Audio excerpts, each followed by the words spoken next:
हमारी साइकोलॉजी की अगली क्लास है।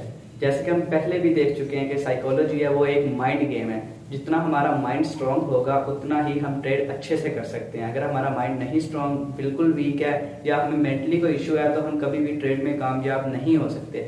मोस्टली लोगों की जो लूजिंग की, फेलियर की रीजन होती है वो सिर्फ और सिर्फ इसी वजह से होती है कि उनकी साइकोलॉजी अच्छी नहीं होती। एक ट्रेडर, जब हम ट्रेडिंग सीख रहे होते हैं तो हमें ये बताया जाता है, हमें पता होना भी चाहिए कि साइकोलॉजी 70 to 80% किरदार अदा करती है हमारी विनिंग ट्रेड में, जबकि 20% सिर्फ वो हमारी जो एनालिसिस होते हैं उनको कहते हैं। एनालिसिस की बेस पे जो ट्रेडिंग होती है वो हम कम विनिंग ट्रेड पे जाती है, लेकिन जो साइकोलॉजी की बेस पे जाती है वो ज्यादा जाती हैं।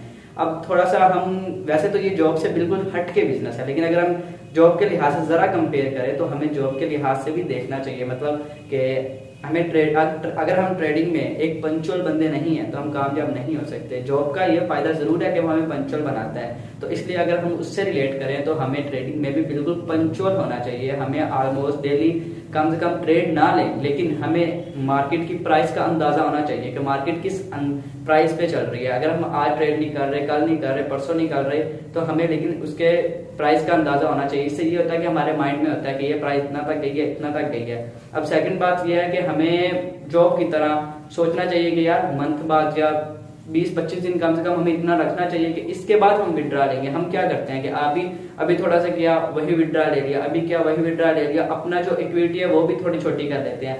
बिल्कुल ये अच्छी बात है कि विड्रा लेना चाहिए, लेकिन हमें किस तरह लेना चाहिए? वो इस तरह लेना चाहिए कि अगर हमने सपोज दैट आज हमने 100 प्रॉफिट किया तो हाफ हम विड्रा ले लें, हाफ अपनी इक्विटी ऐड करें। क्योंकि अगर हमारी इक्विटी में हमारा ऐड होता जाएगा प्रॉफिट, तो इससे हमारा बैलेंस ज्यादा होगा। हमारा बैलेंस ज्यादा होने से हमारी विनिंग ट्रेड ज्यादा होंगे, हमारी लूजिंग कम होगी। जिस तरह हम सबको पता है कि जितना ज्यादा बैलेंस होता है उतना ज्यादा हमारी विनिंग रेशियो ज्यादा होती है, हमारी लूजिंग रेशियो कम होती जाती है।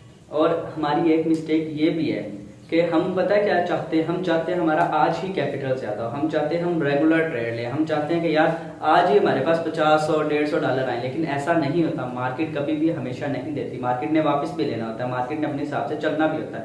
तो इसलिए क्या जरूरी है कि आप पहले मार्केट को देखें, उसका एनालिसिस करें। एनालिसिस करने के बाद आपने देखना है, अगर आपके लिए बिल्कुल ठीक लग रहा है तो आप ट्रेड ले, वरना आप 1-2 दिन स्किप कर सकते हैं। हमारी सबसे बड़ी गलती यही होती है कि हम चाहते हैं रेगुलर आए, हमें हमारा कैपिटल रेगुलर इंक्रीज हो, जबकि ये हमारी लूजिंग की रीजन बनता है, क्योंकि मार्केट हमेशा देती नहीं है। इसके अलावा एक और हमारी गलती क्या होती है कि हम जो मेंटली होता है वो हम प्रिपेयर नहीं होते। अक्सर मोस्टली ट्रेडर्स की ये भी लूज करने की रीजन होती है कि वो मेंटली प्रिपेयर नहीं होते। वो किसी भी अपने घरेलू हालात की वजह से परेशान है या उनका कैपिटल थोड़ा सा लॉस हुआ है, उसकी वजह से भी हमारी मेंटली टेंशन होती है, या हमारी नींद नहीं पूरी हुई, या हमें थकावट है, हम खेलने गए, या कुछ भी ऐसी कोई भी रीजन होती है।